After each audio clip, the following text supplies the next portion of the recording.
नमस्कार प्यारे बच्चों, स्वागत है आपका कक्षा 9 की वर्कशीट 51 में। आज है दिनांक 4 नवंबर 2020। आज की हमारी वर्कशीट बहुत ही सरल है और आज हमारे काव्यखंड की पुनरावृत्ति जो है वो प्रारंभ हो रही है। और ये जो पुनरावृत्ति है ये हमारे कबीर दास के शब्द से प्रारंभ होती है। आइए अपनी वर्कशीट पर नज़र डालें। दिनांक 4 नवंबर, वर्कशीट 51, कबीर दास के शब्द। यहाँ पर ये लिखा गया है कि पुनरावृत्ति है ये।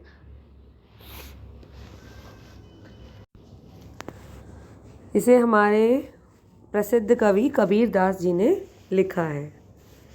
मोको कहाँ ढूंढे बंदे, मैं तो तेरे पास में, ना मैं देवल ना मैं मस्जिद, ना काबे कैलाश में, ना तो कोने क्रिया कर्म में, नहीं योग वैराग में। इस शब्द में कबीर दास जी कह रहे हैं कि हे बंदे, हे मनुष्य, तू मुझे कहाँ ढूंढ रहा है। मैं तेरे पास, तेरे भीतर ही मौजूद हूँ। तू मुझे मंदिर, मस्जिद, काबा, प्रसिद्ध स्थान है ये, पवित्र स्थान, कैलाश पर्वत, इन सब पर अलग अलग जगहों पर ढूंढने का प्रयास कर रहा है।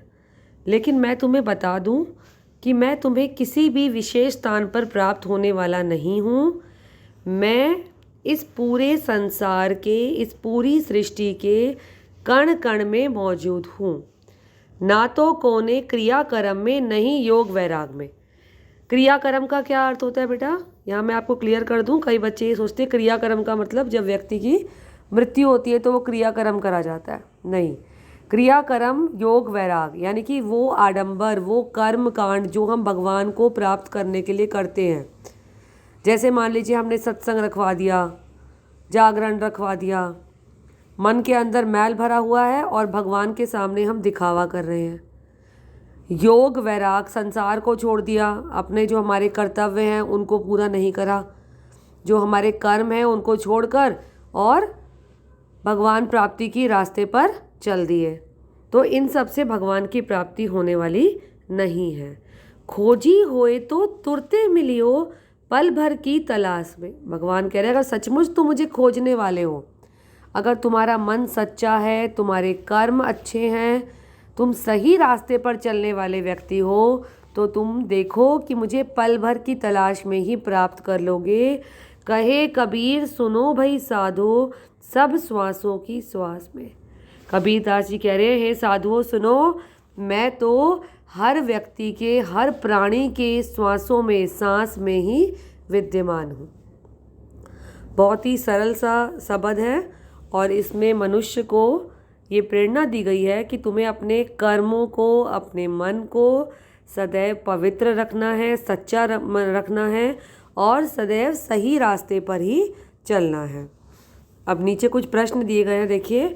मनुष्य ईश्वर को कहाँ कहाँ ढूंढता फिरता है। मनुष्य ईश्वर को मंदिर, मस्जिद, काबे, कैलाश आदि में ढूंढता फिरता है। कबीर ने ईश्वर प्राप्ति के लिए किन प्रचलित विश्वासों का खंडन किया है। कबीर ने ईश्वर प्राप्ति के लिए कर्मकांड, आडंबर और वैराग्य का खंडन किया है। तीसरा प्रश्न, कबीर दास जी के अनुसार ईश्वर हमें कहाँ मिलेंगे। कबीर दास जी के अनुसार ईश्वर हर जगह, हर कण कण में व्याप्त है। अगर हम सच्चे मन से ईश्वर को ढूंढेंगे तो वह हमें अपने भीतर ही मिल जाएगा। अगला प्रश्न देखिए, कबीर दास जी ने ईश्वर को सब श्वासों की श्वास में क्यों कहा है। कबीर दास जी ने क्यों कहा है, देखिए कि धरती पर हम सबको, चाहे वो जानवर हो, चाहे इंसान हो, चाहे छोटे छोटे कीट पतंग हो, इन सबको ईश्वर ने ही बनाया है।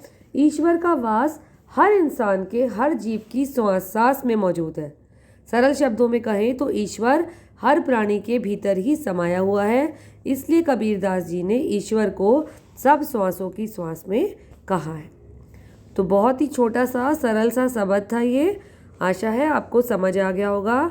और बार बार आपको एक ही बात समझाई जाती है बेटा कि 2 गज की शारीरिक दूरी का पालन करें, घर पर ही रहें, स्वस्थ रहें, सबका ध्यान रखें। धन्यवाद बेटा।